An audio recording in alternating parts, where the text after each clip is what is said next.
Bismillahirrahmanirrahim. Ne kemi bot kuptim të gabuar rreth njeriut të fortë. Edhe po ta pyesnim dikan se kush është i forti, na kishme me thonë gjithë se i fortë është ai i cili e mund tjetrën.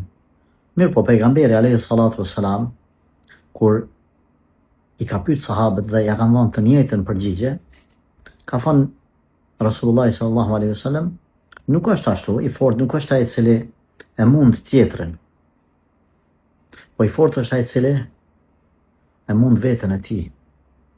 Qysh e shun zjarrin, nervozën që ka në veten e vet. E çon të poshtë, nuk e nxjerr.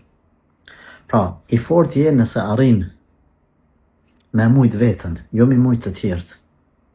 Me mujt të tjerët është diçka fizike, me mund veten është diçka shpirtërore, e brendshme. Nervoza, hidhrimi, kërkuj nuk i bën dëm sa i bën dëm vetë personit në fjalë. Prandaj Allahu xhalla shanuhu e ka urrejt, ka nxit për me e largu. Nervoza, hidhrimi, çtin me bë dame, çtin me bë veprime për të cilat ki mu bë pishman mas 5 minutave, jo ma gjatë, mas 5 minutave. Wal kadhimina al ghayza wal afina anin nas wallahu yuhibbul muhsinin. Allah ka thonë, ata të cilët e përbin hidhrimin, mrena vetës vetë. Ata të cilët i falin të tjerët, edhe Allahu i da bamirësit. E ka përmenë se i bamirës atër kur ti e përbin hidhrimin, nuk e nxjerr. Kur je i fort ti, ka dallim ti thush vetës jam i fort, edhe të anal veten, edhe ka dallim ti thush vetës jam i fort, edhe të mos mundesh me bë kur gja. I forti atër kur ti ki mundësi me bën dëm tjetrit. Ti ki mundësi me atë kthy një të keqe me 2 të këqija. Mundesh, po ti nuk e bën. Se ti e zgjidh shpërblimin e Allahut, edhe këshillat e Zotit, edhe urnat e Zotit, edhe të pejgamberit sallallahu alaihi wasallam ndaj epsheve tua. Kjo është filozofia, kjo është shëtësia, që ti për hir të Zotit ta bësh një gjë të tillë. Hidhrimi, nervoza, është një helm, shiko, të cilin tepi, edhe mendon se ka me vdek tjetri. Po përsëris, nervoza është helm, të cilin njeri që bën nervoz e pija i vet. Edhe pret që tjerët me vdek. Jo, burr, ti e ke pi helmin, ti ki me vdek. Kështu janë njerëzit të cilët bëhen nervoz me të tjerët. Nuk din me vetë përmbajt nervozën mëna, nuk din me menaxhu, nuk din me fal. Edhe fillojnë bëhen agresiv me të tjerët, ofendojnë të tjerët, pse jo edhe e i sulmojnë fizikisht.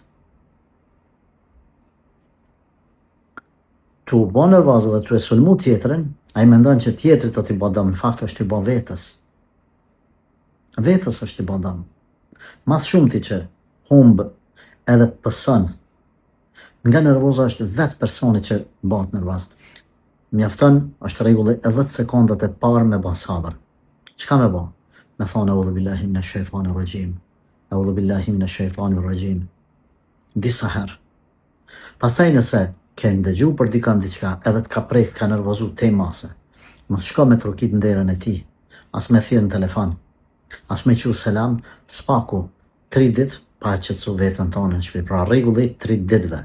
3 dit ku truni fillon me mendu, me qëtësi dhe arsye, jo me inati. Jo, ka shku urrejtja, ka shku nervoza, është qëtësu.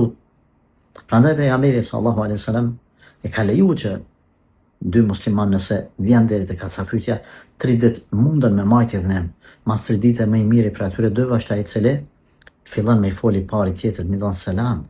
Prandaj nga ky hadith ulemaja kanë nxjerr rregull që 3 dit mos shka me u ballafaqu komni për ty, ke thonë o i keq, o i poshtër, Zotit maroft, mallku kofsh, jo. Le 3 dit, mas 3 ditë të qetësohet vetja jote, edhe pastaj merr hapa të sakt, të arsyeshëm, jo hapa me nervozë dhe indikum nga shejtani. a ma mirë me u hakmarë, a me falë? Ka dallim në islam mes të dobtit dhe falsit. Falsi nuk nënkupton se është i dobët. Falsi nënkupton se është shumë i fort, ka arrit me mund vetën e vetë, idhënimin vetën e vetë, edhe me falë tjetër.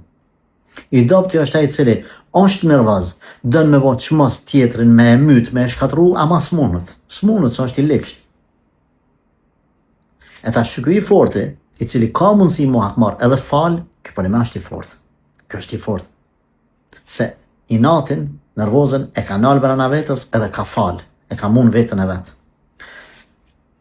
A mi falë njerëzit kur bëmi nervoz, a mos mi falë. Kemi 3 kategori. E para mu hakmar, që normal nuk e preferojmë në parim, përveç në rastet caktuara ku ndërhyn institucioni përkatës për hakmarje. E dyta është mos mu hakmar pas mos me falë, me lënë për në ditën e gjykimit.